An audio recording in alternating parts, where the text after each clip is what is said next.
আজকে আমি আপনাদের বানিয়ে দেখাবো প্যাঁচ পরোটা। পরোটা খেতে সবাই খুবই পছন্দ করে, যদিও পরোটা আনহেলদি খাবার, তবু এটা খেতে কারো কারো খুবই পছন্দের। আমারও খেতে খুবই ভালো লাগে, তার মধ্যে এই পরোটাটা আমার সবচেয়ে বেশি প্রিয়। আজকে এই পরোটার রেসিপিটা আপনাদের সাথে শেয়ার করব। এটা খুবই প্রিয় একটা রেসিপি এবং খুবই টেস্টি একটা রেসিপি, তাই ভাবলাম আপনাদের সাথে শেয়ার করি। তো এই রেসিপিটা বানানোর জন্য যে মেইন উপকরণ লাগবে সেটা হচ্ছে ময়দা আমি প্রায় 1.5 কাপের মতো নিয়েছি। 1.5 কাপ ময়দার জন্য আমি 1 চা চামচ লবণ ব্যবহার করেছি। লবণ দিয়ে দেওয়ার পর ভালো করে ময়দার সাথে মিক্সড করে নিতে হবে। এরপর আমি 1/4 কাপ ঘি দিয়েছি। এখানে আপনারা তেল ব্যবহার করতে পারেন। ঘি ব্যবহার করলে কিন্তু ডোটা একটু নরম হয়ে আসে, সেক্ষেত্রে পানির পরিমাণটা খেয়াল রাখতে হবে।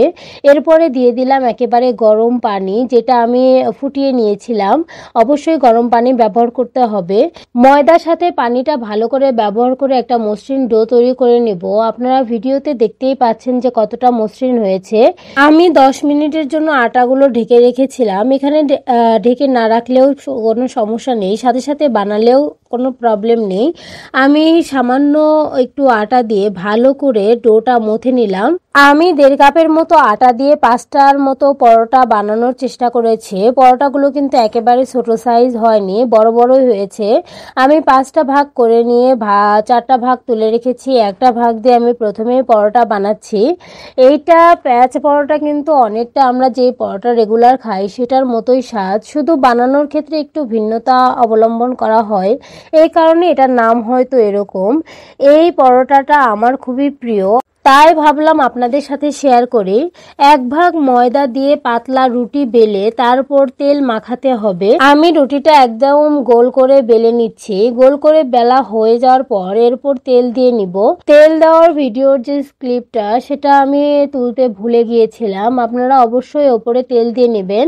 এরপরে রুটির এক প্রান্ত থেকে রোল করে মুড়ে যেতে হবে। আবার মোড়ানো রুটির এক প্রান্ত থেকে পুনরায় একইভাবে পেঁচিয়ে গোল করতে হবে। শেষে যে বাড়তি অংশটুকু থাকবে সেটা টেনে এক পিঠে হালকা হাতে চাপ দিয়ে আটকে দিতে হবে।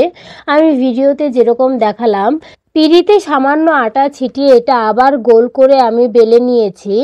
রুটিটার কিন্তু স্বাদের ক্ষেত্রে তেমন একটা পার্থক্য হয় না, কিন্তু এটা যখন ছেঁড়া হয় তখন একটা প্যাচের মতো দেখা যায়, দেখতে খুবই সুন্দর হয়।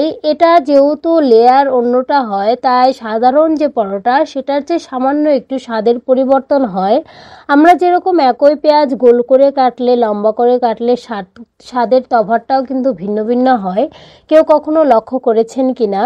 সেই রকমই এই রুটিটার ক্ষেত্রেও যেহেতু লেয়ার তৈরি হয়, তাই এটা খেতেও সামান্য পরিমাণ পার্থক্য তৈরি হয়। তবে আমি যেভাবে বানিয়েছি সেভাবে যদি বানান তাহলে খেতে অত্যন্ত টেস্টি একটা পরোটা হবে। আমি বোঝার সুবিধার্থে আরেকটা রুটি বেলে আপনাদের দেখালাম। এবার ভাজার পালা। তাওয়ায় সামান্য পরিমাণ তেল দিয়ে নিয়েছি। তেল সামান্য পরিমাণ গরম হলে এর ওপর দিয়ে দিব পরোটা দিয়ে দেওয়ার পরে সেটা এক পাশে একটু একটু হলে সেটা উল্টিয়ে দিব। দেওয়ার পরে এটা উল্টে পাল্টে ভালো করে ভেজে নেব।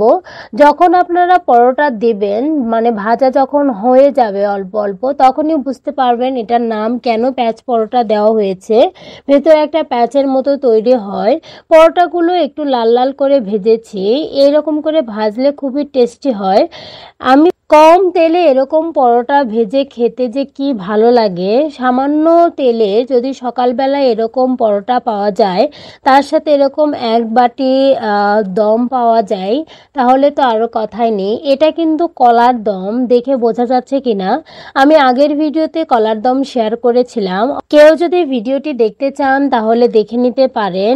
এটাও কিন্তু খুবই টেস্টি একটা রেসিপি। ভিডিওটি দেখার জন্য ধন্যবাদ। ভিডিওটি যদি ভালো লেগে থাকে তাহলে অবশ্যই লাইক, কমেন্ট এবং সাবস্ক্রাইব করবেন। Thanks for watching.